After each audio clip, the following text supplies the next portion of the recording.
Hi, I'm Kim Vanel in Wanganui, New Zealand. It's Tuesday, January 6th.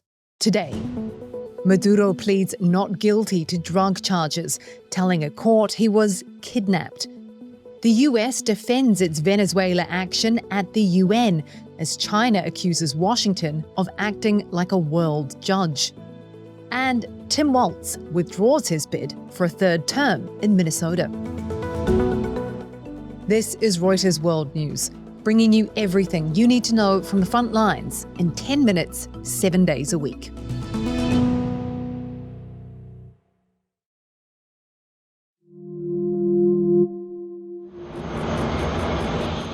Ousted Venezuelan President Nicolas Maduro is escorted to a helicopter bound for a Manhattan federal court. Protesters both for and against the deposed leader gathering outside the courthouse. Inside, dressed in blue prison V-necks, Maduro pleaded not guilty to 4 criminal counts: narco-terrorism, cocaine importation conspiracy, and possession of machine guns and destructive devices. Legal reporter Jack Queen was there. Well, it was a pretty remarkable hearing to watch Mr. Maduro being led in shackles, prison garb. Just a few days ago, he was in Venezuela serving as the president. And so he was asked what his plea was. He stood up and addressed the court through an interpreter, and he actually just started to give a little speech. He said, "I am innocent. I am not guilty. I am still the president of Venezuela." And then the judge cut him off and said, "Now is not the time for that, sir. This is just an arraignment. We just want to know how you plead." And his wife, Celia Flores, was also there alongside him, and she faces similar charges. She also started to give a little speech, speaking through an interpreter, but ultimately just said pleads not guilty. And as for the charges against him, Jack says we're a long way from a trial. And Mr. Maduro's lawyer said as much. He said he expects a lot of complicated pretrial litigation over the unique legal components of this case. For instance, Mr. Maduro is a sitting head of state, and he could argue that he is immune from prosecution because of that. And this lawyer also said that they expect to be making arguments about the circumstances of his capture and arrest, and he called it a military abduction.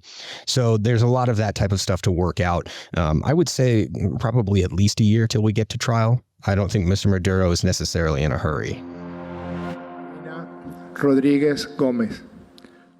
Back in Caracas, Maduro's vice president, Delcy Rodriguez, has been sworn in as Venezuela's interim president. Del presidente constitucional de la República Bolivariana de Venezuela. She voiced her support for Maduro, but gave no indication she would fight the US moves. Over at the UN Security Council, US Ambassador Mike Walz defended Washington's actions. There is no war against Venezuela or its people. We are not occupying a country. While Russia and China voiced fierce condemnation, with Beijing telling Washington it cannot be a world judge. 霸凌行径深表震惊. Both lost an ally with the removal of Maduro. Russia is, however, eyeing potential gains from Trump's actions, especially if Washington becomes bogged down. China, on the other hand, is facing a litmus test of its efforts to gain diplomatic clout without military intervention. Reporter Joe Cash is in Beijing. There is pressure now for Beijing to demonstrate how it stands up for what it calls its all-weather strategic partners, its top-tier friends. And it led condemnation of the US attack in United Nations. But the question is, what does China do now beyond the rhetoric?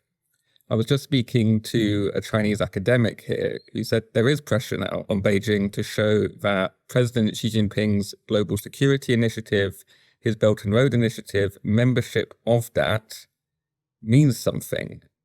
But China also has a long-standing policy of non-intervention in other countries' affairs, which means that it cannot follow the US with a military intervention. It has to do this through corralling international opinion against the US.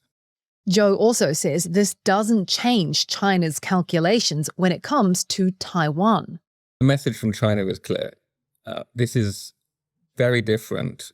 There's been good analysis in the last few days about how the costs for China in terms of trying to take Taiwan are far greater than the cost of the US succeeding in moving into a lesser developed neighbor's capital and seizing their leader. Seizing one person is very different to trying to take an island of 24 million. While the Venezuelan raid has alarmed world leaders, it also hasn't gone down well with Americans. A new poll out by Reuters Ipsos finds that only 1 in 3 respondents approves of the US military strike over the weekend. 7 in 10 worry the US will become too involved in the South American country. But 65% of Republicans said they backed the military operation. Questions are mounting about what happens next, not just in Venezuela, but in other countries Trump is threatening, including Greenland. Trump has threatened for some time to take Greenland by force, saying it's needed for US security. Denmark's Prime Minister said on Monday that Trump's threats to seize Greenland must be taken seriously, reiterating that the island did not want to be part of the United States. Jacob Grensholt-Pedersen is covering the reaction in Copenhagen. The worry in Denmark and Greenland is that after the US actions in Venezuela, might Greenland face a similar scenario? But to be fair, Trump has just repeated what he said several times before, namely that we need Greenland for security. The most concrete thing that has happened is that Trump, just before Christmas, appointed a special envoy to Greenland, Louisiana Governor Jeff Landry, who has publicly supported the idea of taking over Greenland. The Danish Prime Minister also mentioned if the US attacks Greenland, then everything comes to a halt, because Greenland is, through its affiliation with Denmark, part of the NATO alliance. And if one NATO member attacks another NATO member, then what's left of the alliance? Financial markets are taking the geopolitical strains in their stride, with global stocks hitting record peaks.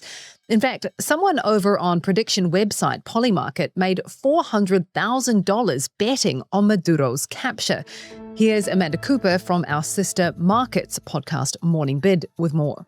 Amanda, was this mystery trader just lucky or privy to some classified government information? I think everybody is wondering what the answer to that question is. What we do know is that it's somebody that created an account late last month and placed a series of small bets that amounted to about $35,000 right in the run-up to the day of Maduro's capture, which admittedly caught even people inside the administration by surprise. Thanks, Amanda. You can listen to Morning Bid wherever you get your podcasts.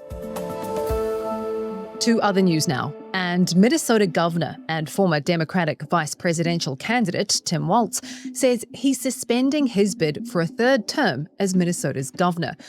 The move comes as the Trump administration pressures Minnesota Democrats over what it calls rampant fraud being committed by immigrants in the welfare system.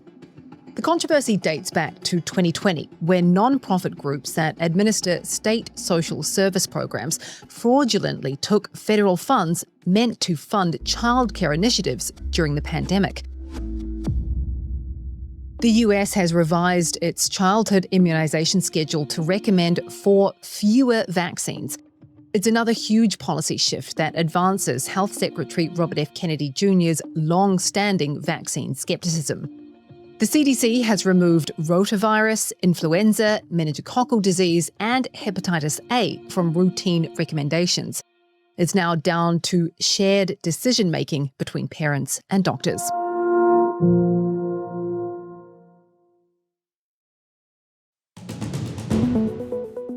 Now today, we have a recommended listen for you. The latest On Assignment podcast looks at life in Syria for one of the country's minority communities, the Alawites, and how a secret government scheme is trying to help heal deep divisions in society. There's a link to the episode in the pod description. For more on any of the stories from today, check out Reuters.com or the Reuters app. Don't forget to follow us on your favorite podcast player. If you're listening on a smart speaker, just ask for the latest news from Reuters 7 days a week. We'll be back tomorrow with our daily headline show.